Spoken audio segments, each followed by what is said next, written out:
The inner temple. At the center of the tomb, however, there is one room that is a little bit different, named the inner temple, or simply room 322. It is the most private part of the property, and a place where the most secret of rituals take place. Getting in is difficult. The door is huge, a locked and bolted iron slab that has held firm against a number of break-ins that have taken place over the years.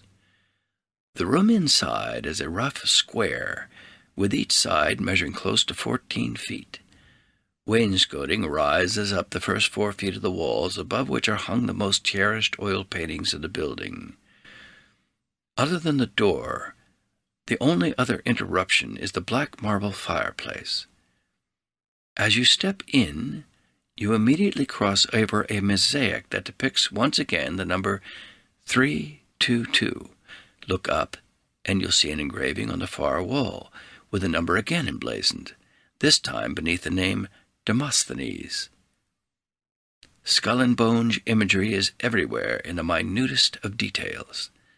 The roof is something unexpected, however, opening up to a sky-blue dome with a small skylight placed right in the center. The light shines down onto a table that is permanently set up in the room, which holds the same items every single day.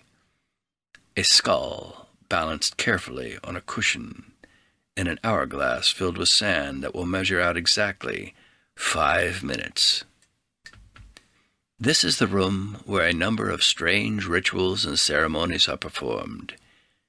These will be covered later in the audiobook, though it can be important to note that there is a small tocsin, the type of bell one might normally find in a church, that is rung during these occasions.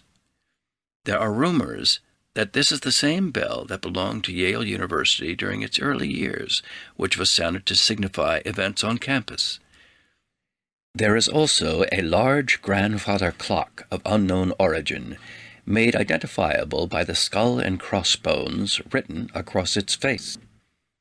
Situated beneath an ancient Yale flag, the clock has been featured in photos we have of members posing inside the society walls.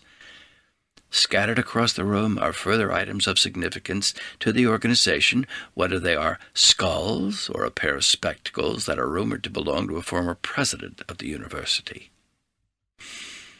The feature of the inner temple that most catches the eye, however, is the looming specter of a large case within which is placed a human skeleton, known amongst the bonesmen as, quote, the Madame, unquote, due to the fact that many believe the bones to belong to Madame de Pompadour, a mistress of the French King Louis XV. Sections of the case to the sides of the skeleton hold some of the order's most valuable and treasured possessions, while a child-sized coffin is placed at the feet of the Madame. The coffin's former occupant, suitably smaller, can be found hanging just above the mantelpiece. Beneath the child skeleton is a small gilded frame that features a small gold door.